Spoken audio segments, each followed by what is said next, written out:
Сәлеметсіздер оқушылар, әдебиеттік оқу сабағын бастаймыз. 80-ші сабақ, сабағымыздың тақырыбы көрікті көктем, қоршаған орта бөлімі. Сабақтың мақсаты сурет бойынша әңгімелейсің, кейіпкерлердің сөзіне баға бересің. Бірінші тапсырма, суреттерді пайдаланып, көктем тақырыбына шағын әңгіме жаз. Көктемде қыс бойы жиналған қарлар еріп, суға айналып, сарқырап аққан асау өзен арнасынан тасиды. Жер бетіндегі қар жойылып, алғашқы көк шыға бастайды. Асқар таулар жасыл желекке оранып, көркейіп шыға келеді. Жаз ағаштарда бүршік атып, көктемнің сұлулығын көрсетеді. Жылы жақтан құстардың түр-түрлері ұшып келіп, аспанда қалықтап ұшып жүреді. Адамдар да еңбектене бастайды. Егін егеді, ағаштар отырғызылады. Құстарға ұя жасайды. Ертегіні рөлге бөліп оқы. Көктемнің сәні. Таң атты. Жан-жануарлар ұйқысынан оянды. Қартайғандікі ме? Аң патшасы арыстан кешеуілдеп тұрды. Керілді, созылды. Айналаға көз салды.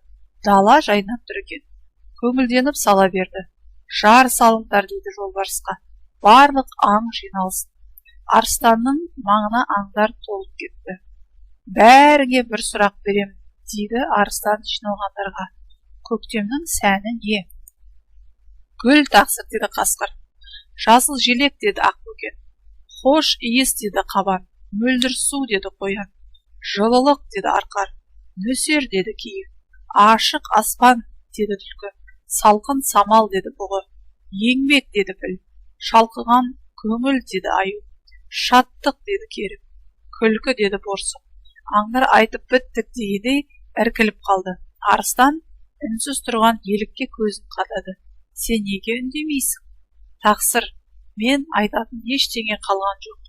Меніңше көктемнің сәні, осы айтылғандардың бәрі, солардың бәрін қоссақ, көктемнің сәні шығады, деді елік.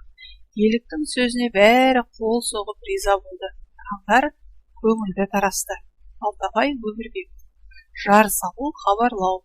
Ойыңмен бөліс, жануарлардың сөзіне не қосар едің? Айналаңдағы табиғатпен салыстыр. Жануарлардың сөзімен келісер едің. Бағала, 4-ші тапсырма, саған қай жануардың сөзі ұнады? Маған еліктің сөзі ұнады. Елік айтылғандардың бәрінің қорытындысын жасады. Қорытындыла, арыстанның сұрағына қай жануар қорытынды сөз айтты? Арыстанның сұрағына елік қорытынды сөз айтты. Ертегінің мазмұнын әңгімелеуге дайындалып келеміз.